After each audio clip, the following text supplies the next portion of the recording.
नमस्कार दोस्तों, मेरा नाम है डॉक्टर शैलेंद्र सिंह और मैं आप सभी का स्वागत करता हूं अपने YouTube चैनल ML वाले गुरुजी में। ओके, तो फ्रेंड्स, इससे पहले वाले वीडियो में हमने समझा था कि what is the concept of के मीन्स क्लस्टरिंग। क्लस्टरिंग से हमको क्या क्या एडवांटेज मिल सकते हैं। ये जो टॉपिक आता है हमारा अनसुपरवाइज लर्निंग का टॉपिक है। तो क्लस्टरिंग से क्या क्या एडवांटेज हो सकते हैं वो हमने इससे पहले वाली वीडियो में समझा था, और एक बेसिक आइडिया हमने ले लिया था कि के मीन्स क्लस्टरिंग जो है वो डिस्टेंस बेस्ड लर्निंग है और इसमें हम क्लस्टर्स किस तरह से फॉर्म करते हैं। ओके, तो आज के फ्रेंड्स इस वीडियो में हम अच्छे से समझेंगे कि के मीन्स क्लस्टरिंग में जो स्टेप्स हम फॉलो करते हैं वो क्या हैं। ओके, तो steps in order to apply K means clustering. Okay, steps for k-means.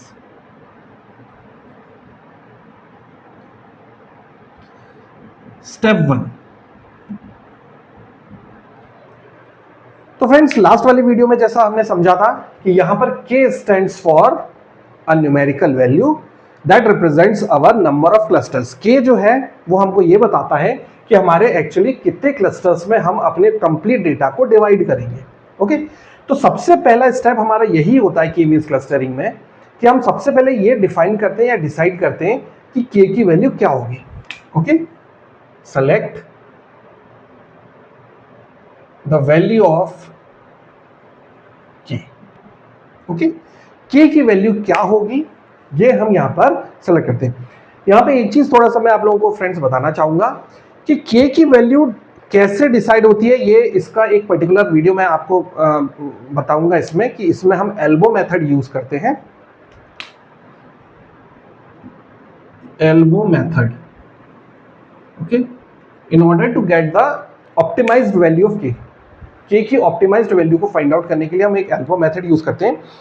लेकिन कंसेप्चुअली यहां पर एक चीज है जो मैं आपको बताना चाहता हूं कि k की वैल्यू जैसे ही हम चेंज कर देते हैं वैसे ही हमारी जो इंफॉर्मेशन है या हमारे जो फैक्ट्स हैं वो कंप्लीटली चेंज हो जाते हैं। ओके, तो फॉर एग्जांपल मान के चलिए कि अगर मैं कोई मेरे पास एक डेटा है, ठीक है, और अगर मैंने k की वैल्यू 3 लेके चला हूं तो उस कंप्लीट डेटा को मैंने 3 क्लस्टर्स में डिवाइड कर दिया। ठीक है, तो ये 3 क्लस्टर डिवाइड करने के बाद मेरे पास जो इन्फॉर्मेशन होगी वो एक अलग इन्फॉर्मेशन है। उसके बाद मान लीजिए मैंने k की वैल्यू 5 रख दी, उसी डेटा को अगर मैंने 5 क्लस्टर्स में डिवाइड किया तो वो जो इंफॉर्मेशन निकल के आएगी, हिडन इंफॉर्मेशन या जो हिडन फैक्ट निकल के आएगा, वो पहले वाले इंफॉर्मेशन या फैक्ट से बिल्कुल ही अलग होगा। तो इसका मतलब जैसे जैसे हम के की वैल्यू चेंज करते जाते हैं हमारे जो फैक्ट्स या इंफॉर्मेशन है वो चेंज होती चली जाती है। और अगर हमको चाहिए कि ऑप्टिमम वैल्यू क्या हो सकती है कि इसके लिए हम यूज करते हैं एल्बो मेथड। ओके, वो आने वाले वीडियो में मैं आपको पूरा एक कंप्लीट वीडियो में समझाऊंगा कि how we can apply elbow method in order to get the optimum value of k. Step 2. Okay, select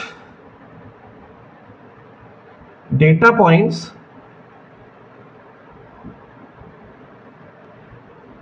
as k. Okay, तो अब हम क्या करेंगे फ्रेंड्स कि मान लीजिए अगर मैंने के की वैल्यू सेलेक्ट कर ली, उसके बाद में कुछ डेटा पॉइंट्स, इसको हम रैंडमली भी सेलेक्ट कर सकते हैं या फिर स्टार्टिंग के जो कुछ के पॉइंट्स होंगे उनको हम सेलेक्ट कर लेते हैं। It's completely random.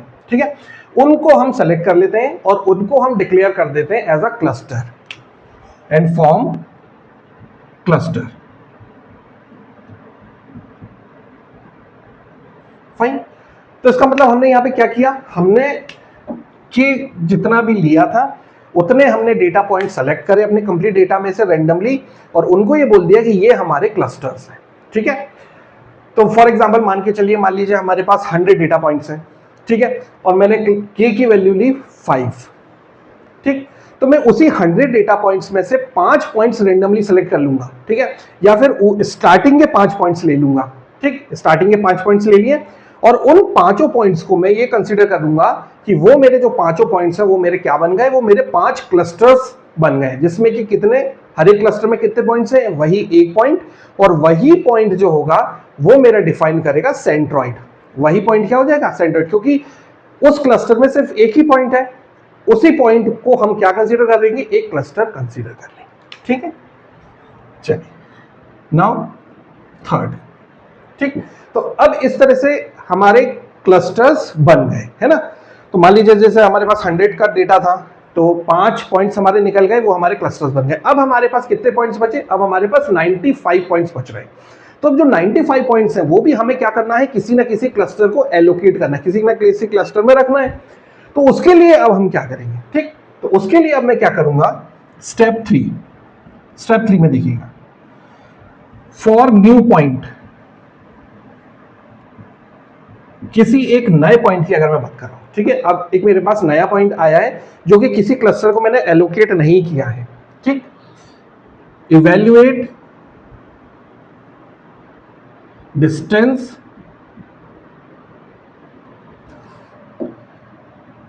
With centroid of all the clusters.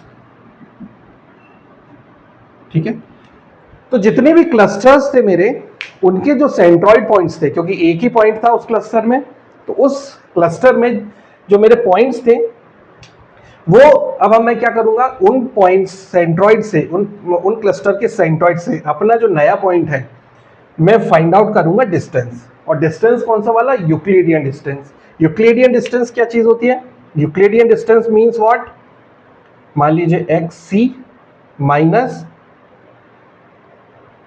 x1 या XP point square plus YC minus YP square. Okay, तो ये तो एक कोऑर्डिनेट सिस्टम में हमने सीखा ही होता है कि ये वाला जो है हमारा डिस्टेंस का, यूक्लिडियन डिस्टेंस का या शॉर्टेज डिस्टेंस का हमारा एक्सप्रेशन होता है, इक्वेशन होता है। तो where XC and YC is the coordinates of the centroid. Okay, XC and YC ये सेंट्रॉइड के कोऑर्डिनेट्स हैं, कोऑर्डिनेट्स ऑफ सेंट्रॉइड। और XP और YP जो है वो मेरे न्यू पॉइंट के कोऑर्डिनेट्स हैं। तो इन दोनों के बीच के मैं क्या करूंगा, फाइंड आउट कर लूंगा। और जितने भी मेरे सेंट्रॉइड्स हैं, मान लीजिए अगर मेरे 5 सेंट्रॉइड्स हैं, 5 क्लस्टर मैंने बना लिए थे स्टार्टिंग में, और 5 क्लस्टर्स के 5 सेंट्रॉइड हो गए, तो मैं इसका 5 सेंट्रॉइड से फाइंड आउट करूंगा डिस्टेंस। ओके, तो फॉर एग्जांपल मान लीजिए C जितने भी बदलते जाएंगे, तो XC को मैं बदलता जाऊंगा, XC YC में बदलता जाऊंगा, सेंट्रॉइड बदलते जाएंगे। ओके, इस तरह से मैं 5 डिस्टेंसेस कैलकुलेट करूंगा। ठीक है, अब आते हैं हम नेक्स्ट डिस्टेंस पर, स्टेप 4। ठीक है, अब मेरे पास सारे जो हैं डिस्टेंसेस आ गए with the new point and that new point is distance of the clusters from that new point. Okay, तो जो भी न्यू पॉइंट है उससे सारे डिस्टेंसेस सेंट्रॉइड के मेरे पास अब आ गए हैं। अब मैं क्या करूंगा, find the minimum distance, minimum distance. Okay, तो मान लीजिए मेरे 5 क्लस्टर्स थे, 5 सेंट्रॉइड थे, उसके मैंने 5 डिस्टेंसेस फाइंड आउट करे। तो अब की बार मैं क्या देखूंगा, नेक्स्ट स्टेप में मैं मिनिमम डिस्टेंस फाइंड आउट करूंगा। ओके, मिनिमम डिस्टेंस का ये मतलब हुआ कि वो क्लस्टर या वो सेंट्रॉइड जो इस न्यू पॉइंट के सबसे पास होगा। तो अब मेरे ख्याल से आपको कॉन्सेप्ट समझ में आ गया होगा कि जो सबसे ज्यादा सेंट्रॉइड पास होगा क्लस्टर का, वो जो पॉइंट होगा न्यू पॉइंट, वो उसको मैं क्या कर दूंगा, एलोकेट कर दूंगा। ओके, तो जो मिनिमम डिस्टेंस है उसके अकॉर्डिंग मैं क्या कर दूंगा, एलोकेट कर दूंगा। तो step 5, allocate new point, new data point two the minimum distance cluster.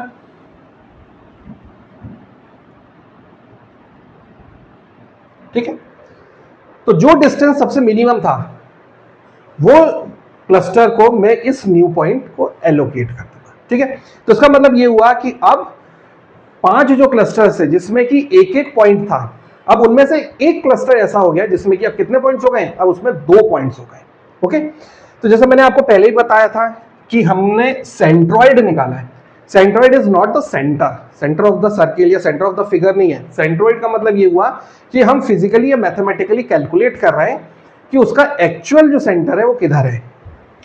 ठीक, तो अब क्योंकि एक जो हमारा क्लस्टर है उसमें अब एक पॉइंट नहीं रहा, 2 पॉइंट हुए, तो अब 2 पॉइंट हो गए, इसका मतलब उसका सेंट्रॉइड भी चेंज होना चाहिए। तो 6th स्टेप में क्या करूंगा, step 6, modify the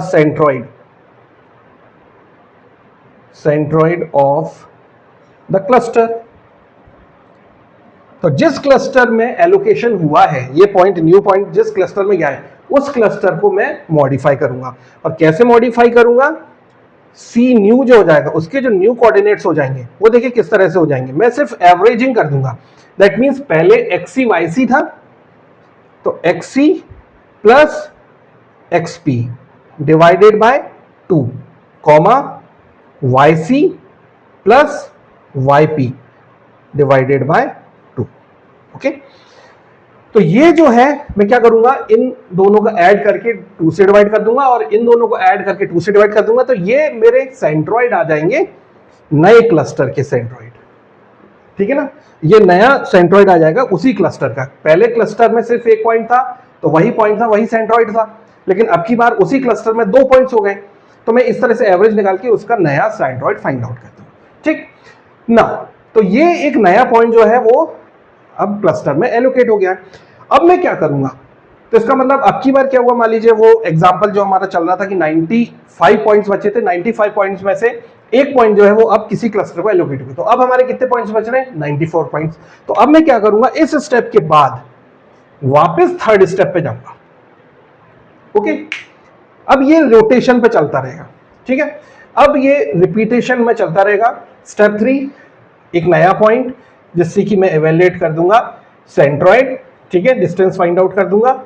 distance find out करने के बाद मिनिमम डिस्टेंस निकाल लूंगा। जो भी मिनिमम होगा वो नया पॉइंट जो है उसी क्लस्टर को एलोकेट कर दूंगा और मॉडिफाई कर लूंगा अपना सेंट्रॉइड। उसके बाद फिर एक नया पॉइंट, फिर डिस्टेंस फाइंड आउट करूंगा, मिनिमम डिस्टेंस निकालूंगा, फिर एलोकेट करूंगा और उसके बाद फिर से सेंट्रॉइड को मॉडिफाई कर लूंगा। ये स्टेप तब तक चलते रहेंगे जब तक कि मेरे सारे पॉइंट्स जो हैं वो किसी ना किसी क्लस्टर को एलोकेट हो जाए।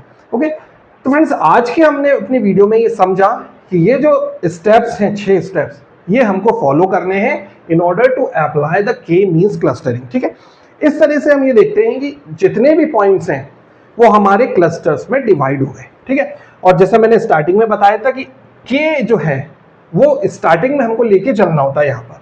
ठीक है, हम बाद में डिफाइन नहीं करते कि हमारे कितने क्लस्टर्स बने। जैसे कि हम आगे वाले कुछ क्लस्टरिंग जो मेथड्स में समझेंगे उसमें हमें पहले से पता नहीं होता है कितने क्लस्टर्स बनेंगे, लेकिन यहाँ वाले मेथड में हमको पहले से हमको डिफाइन करना है होता है कि हमने 5 क्लस्टर बनाने हैं। ओके, या हमको 10 क्लस्टर बनाने हैं या हमको 8 क्लस्टर बनाने हैं, हम पहले से डिवाइड कर देते हैं और अपने कंप्लीट डेटा को उसी क्लस्टर्स में हम डिवाइड करते चले जाते हैं। अगर मैंने डिसाइड कर लिया कि 5 क्लस्टर्स स्टार्टिंग में बनेंगे तो हम पूरे डेटा को अपने 5 क्लस्टर्स या 5 ग्रुप्स में डिवाइड कर लेते हैं। ओके, तो फ्रेंड्स आई थिंक मेरे ख्याल से आप लोगों को समझ में आ गया होगा पूरा इसका जो प्रोसेस है, प्रोसीजर फॉर अप्लाइंग के मींस क्लस्टरिंग। तो आज का वीडियो हम यहीं पर ही एंड करते हैं और अपने नेक्स्ट वाली वीडियो में हम एक छोटे से सबसे इजी से न्यूमेरिकल से ये पूरे प्रोसेस जो स्टेप्स मैंने आपको लिखवाए वो हम अप्लाई करेंगे और अच्छे से समझ लेंगे कि के मींस क्लस्टरिंग में हम किस तरह से अपना एल्गोरिथम अप्लाई कर लेते हैं। ओके, तो आज का वीडियो हम यहीं पर ही एंड करते हैं। तो फ्रेंड्स अगर आपको हमारे वीडियोस अच्छे लग रहे हैं, पसंद आ रहे हैं और आपको जो ये कॉन्सेप्ट्स हैं अच्छे से समझ में आ रहे हैं, इंटरेस्टिंग लग रहे हैं, तो प्लीज़ हमारे वीडियोस को लाइक ज़रूर करिए, कुछ कमेंट्स करिए जिससे कि हमको और मोटिवेशन मिले अच्छी अच्छी वीडियो बनाने के लिए। तब तक के लिए thank you so much. Thanks for watching my video. Thanks for your time friends.